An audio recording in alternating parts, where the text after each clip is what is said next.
Welcome to the NFLC Virtual Summit. It's a privilege to be part of this conference. The NFLC is an organization at the University of Maryland that connects us to the world language community at large.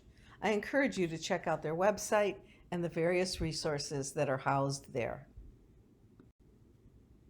For the next 30 minutes, I'll discuss critical thinking and its role in education, in particular in world language classrooms.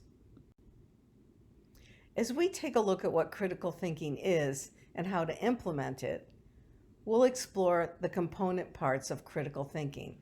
We'll also explore questions that promote higher order thinking and learning strategies that put students in situations that encourage them to think deeper and to use expanded language. When I think about critical thinking, it brings to mind Albert Einstein's quote concerning education. He said that education is not the learning of facts, but the training of the mind to think. Quite a challenge for all of us, many of whom did not learn these skills in the classroom. If we take a look at this word cloud, we can see the many attributes of a critical thinker. Critical thinking pushes learners to go beyond the obvious observations and responses to more reasoned and thoughtful consideration of ideas, to consider all aspects of a situation, a question, or a problem, to ask questions, to hypothesize, to find evidence. Critical thinking is often defined as thinking about thinking, not stopping at the superficial response.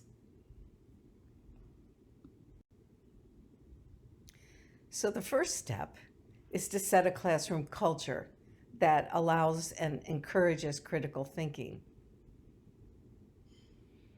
It's up to the teachers to make their classrooms a community of thinkers who are willing to make errors, share their ideas, and challenge both themselves and their classmates. In order to do this, they have to trust one another and respect everyone's individuality.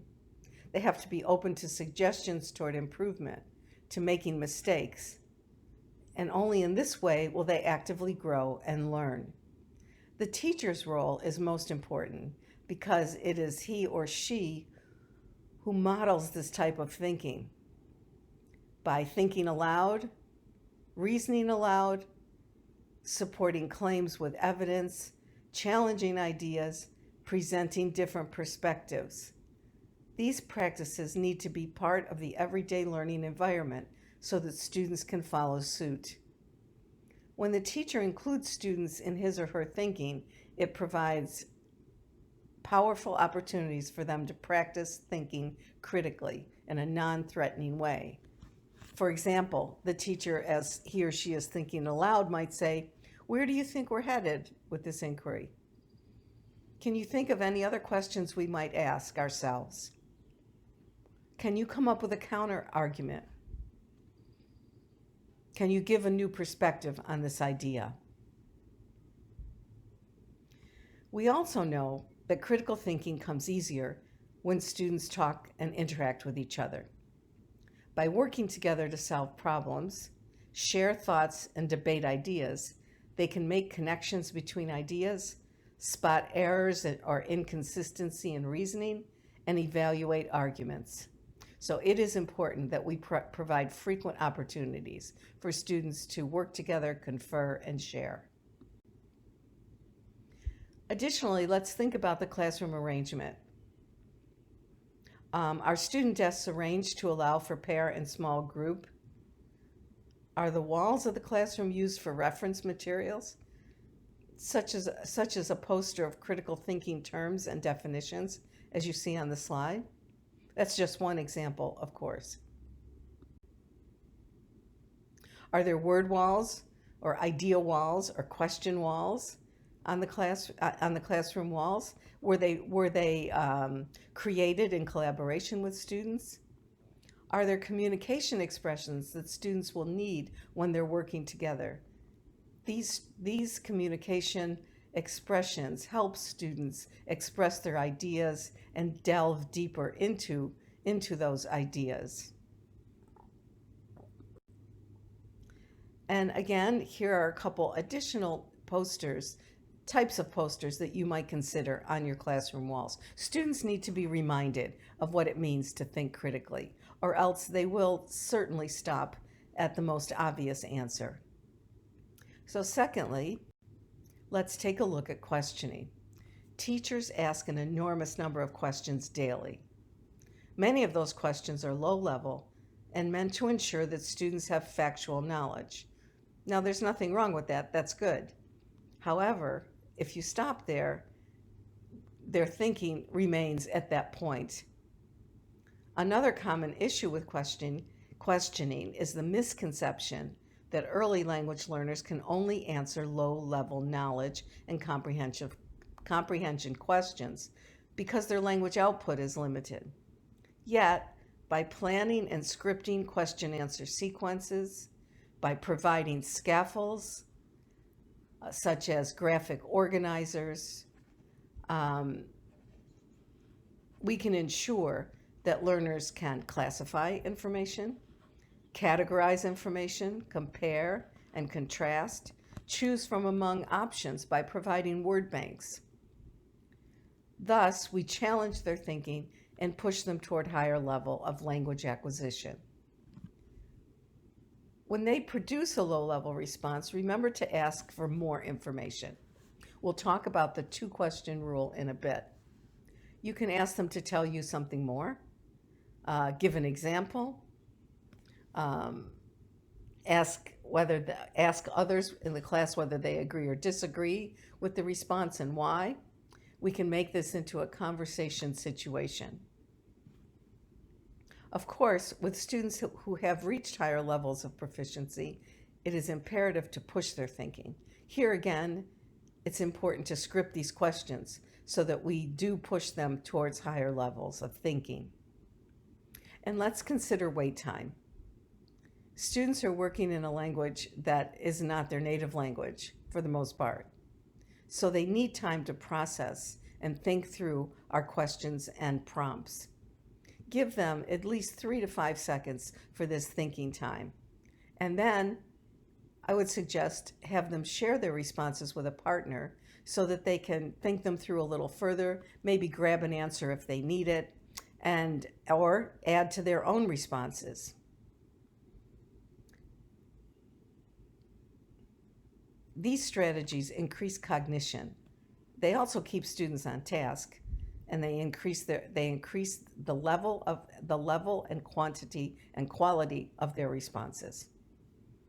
In particular, among reluctant learners who tend to sit back and let their classmates answer all the questions. So when we think about questioning, we often think about Bloom's taxonomy. And I'm sure by now you know that it's been revised, and you'll see on the poster the different categories: remembering, understanding, applying, analyzing, evaluating, and creating. Each level encompasses a variety of cognitive processes that move learners higher and deeper into thinking and using language. For example, let's look at understanding, which is the beginning of critical thinking. On that level of questioning, students are making sense of information. They're interpreting, exemplifying, classifying, summarizing, inferring, comparing, and explaining. They may need graphic organizers or charts to help organize their thinking, but they can do these tasks. Let's look up to analyzing, which includes taking information apart and examining relationships, organizing and attributing. The skills conclude with creation or creating, when learners transfer that new learning to create something different. They plan and produce a new product. There are a couple other formats that we want to consider here. The first one is Norman Webb's Depth of Knowledge, or the DOK framework. It's highly regarded and has been proven to be useful in understanding the type of knowledge that is required to solve problems. Webb has outlined different levels of content complexity and understanding, starting with recall and reproduction, skills and concepts, strategic thinking, and extended thinking. This aligns quite well with Bloom's taxonomy. And thirdly, Hess's cognitive rigor matrices: deep in thinking, deep in conversation, and deep in learning. Again, we can see the coordination and alignment with the DOK and with Bloom's taxonomy. These frameworks help educators design learning tasks and assessments that challenge students to think critically. They also provide great ideas for questioning and for classroom learning tasks. I suggest that you keep them handy when you're planning. Next, we're going to look at some types of questions. And I'm quite certain that you're aware of these, but the closed questions that we often use, those remembering questions, really just prompt 1 or 2 word answers. For example, what do you usually eat for breakfast? Eggs and toast, cereal and fruit. Okay, what was your favorite game when you were a child? Jump roping, riding my bike. Okay, but we can alter those to be more open and to prompt deeper thinking and better language usage. For example, how does an American breakfast compare with a Spanish one? Well, first we have to consider what a typical American breakfast is and what a typical Spanish one is, and then come up with some comparison terms. And the student would be prompted to use a series of sentences, most likely to answer this question. Tell me about a favorite memory you have from your childhood. Well, it's not just the name of a game, but for example, I used to play hopscotch with my cousin who lived down the street.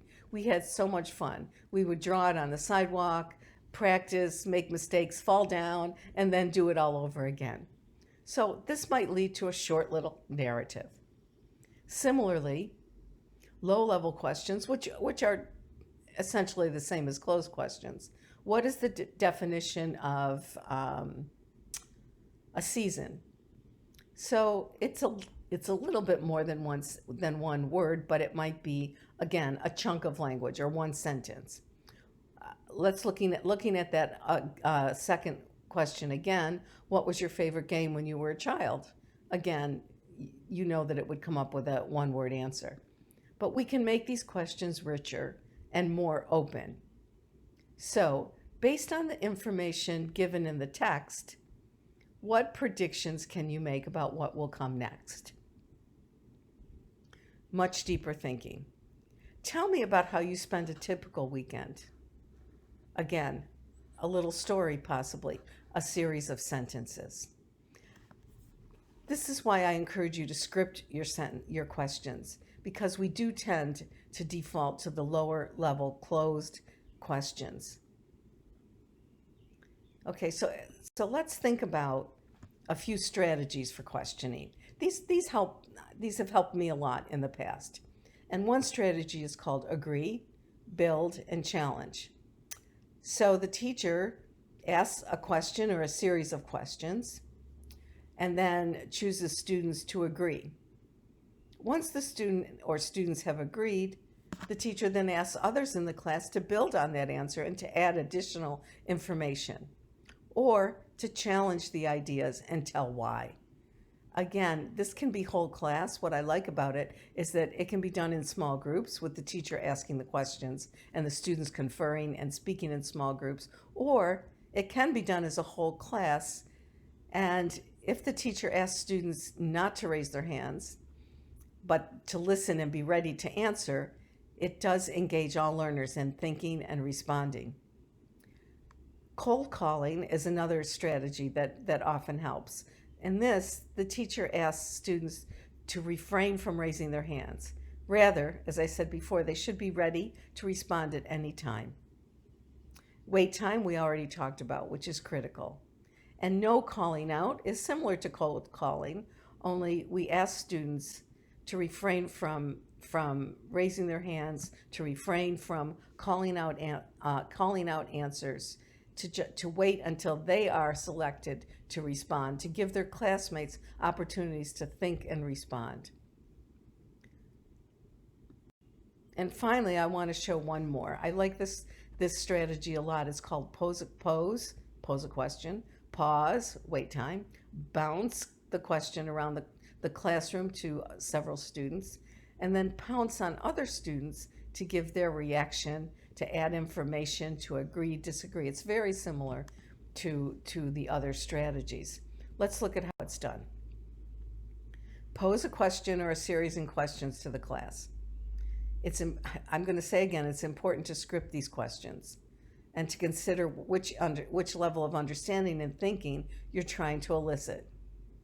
Insist on hands down and no shouting out. So cold call and no calling out. Pause, wait time for a set amount of time, and then pounce on one or two students to answer the questions quickly. Immediately after any response, bounce your question around the room to other students. So you could ask the same question. You could ask follow-up questions of the other students. You could ask other students for their opinion, or you can ask them to challenge other students' answers. Again, this can be done in small collaborative groups, or it can also be done with the whole class. It's very dynamic but it does need to be practiced, and the students need to be aware of what's going to happen so that they can participate actively. And lastly, on questioning, I want to remind you about this 2-question rule that I mentioned earlier.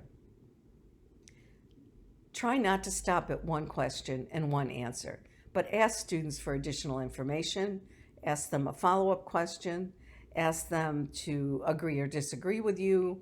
So these 5 questions I have found helpful in the past. Why do you think that? Can you tell me more? Well, what do you think? Asking another student. How do you know this? What questions might you still have? Consider these as you're conducting or eliciting answers from your students. So, in the classroom, let's summarize. Use open-ended questions. Don't forget about wait time. 3 to 5 seconds is plenty. Remember the 2-question rule. And ask evidence-based questions. Ask open-ended, rich questions. And then teach your students to ask open-ended questions of one another. Also, very importantly, ask students to listen carefully to what others say. Oftentimes this doesn't happen. The student gives a response and the teacher repeats it for the whole class. Try to avoid that. Have your students listen to what others say and respond thoughtfully and appropriately. And then finally, conduct thinking audits, asking students to rate how much thinking they did during a lesson. So as you can see, questioning is an important component to promote critical thinking in any language. Next, we're going to look at just a sampling of classroom strategies that also encourage deeper thinking. They're collaborative. They have students working with one another, using language, thinking more deeply.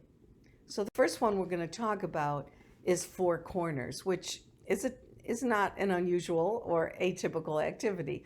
Oftentimes the teacher will post around the room, in each corner of the room, corner A, corner B, corner C, corner D, a response to a question or prompt, or something like agree, strongly agree, disagree, strongly disagree, or could put up 4 responses, 4 answers. So let's look at the sample here, which is high level and mostly used with, obviously aimed towards teachers. In your opinion, which factor has the greatest impact on student learning? So I would ask that question. I would wait, probably for 30 seconds, maybe even a minute, have the participants or the students think about where they stand and why, then ask them to move to the corner that best represents their thinking. The way teacher treats students, the student's motivation, the student's IQ, or the teacher's lesson plan. Once the participants have arrived in their corner, then you instruct them to talk with one another, share their ideas, and then synthesize those ideas to report out to the class as a whole. and then debrief using the students' answers. Now, it's great if there's not one particular answer, if it's debatable. And you can mention to students or participants that they can change their corner if during the conversation they realize that they don't agree with that answer. So encourage them to move to another corner. Now, this is being done with adults, but how would you use it in the classroom? Well, I was just thinking about seasons.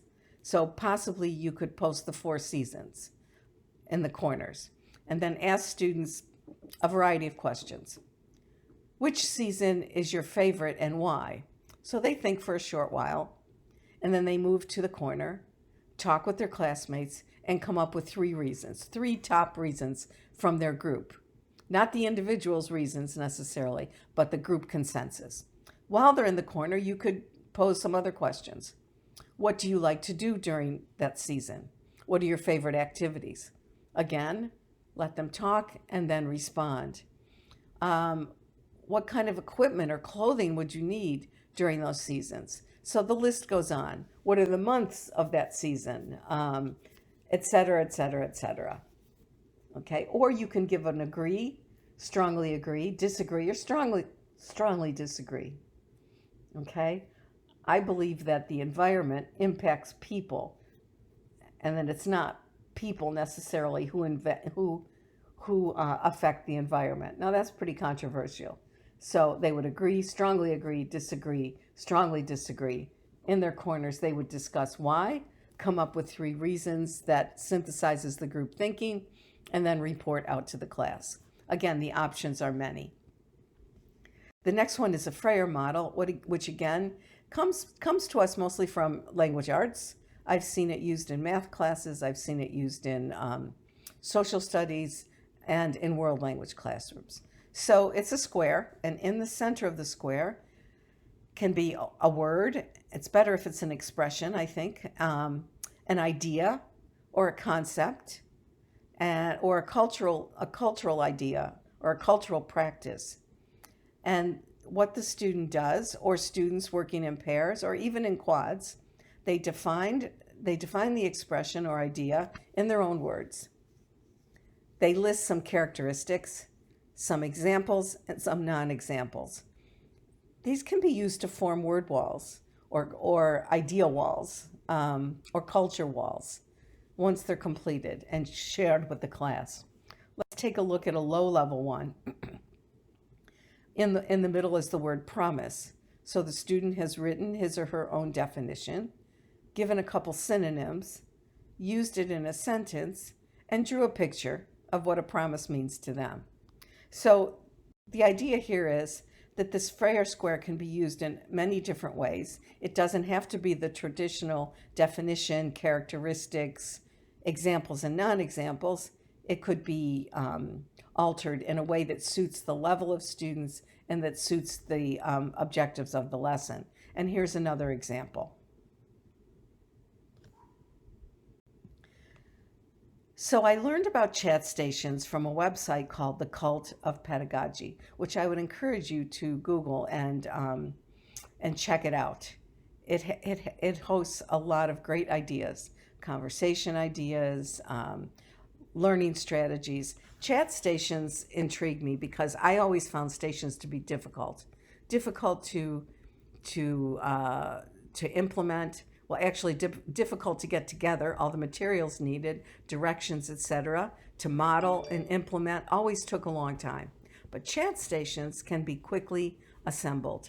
The teacher takes those large stickies or butcher paper, writes different questions or prompts that around a theme that the students have been studying, posts them on the walls in the classroom, divides the students into pairs or small groups, and then the students rotate to each station on the teacher's signal. They talk about the prompt. They fill in their own answers on a chart that the teacher has distributed, but then they have to decide on a collective answer and write it on the chart. They move to the next station and do the same. Everyone needs to respond to the question, And then the final answer should be a combination of everyone's input. This is really a good interpersonal speaking that's easy to assemble, easy to implement, and the students really do enjoy it. Another strategy that's typical is think, pair, share. It doesn't need to be planned. It really helps students. It gives everyone an opportunity to think first, to share their answers or grab an answer from a partner, and then share out with the class. But it can be extended to think, write, pair, share. So again, every student thinks about their response, but this time jots it down, then shares it with a partner, and then both of them add to their written list or responses if they can grab something from their partner. Then they pair again to share out, but then they also might turn around or form a quad of two pair so that more students are collaborating, wider thinking results, and better responses. And then, of course, they share out to the class as a whole. One of my favorite strategies is called a Socratic seminar. And this can be done in different ways. It can be a whole class where everyone's in the circle. It's probably more manageable if there are two circles, an inner circle, which is the conversation circle, and an outer circle, which consists of students who are listening, writing down ideas, generating questions they want to ask about the conversation.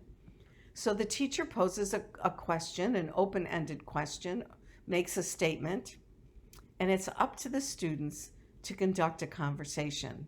The teacher stands aside and can listen in, obviously, assess students as they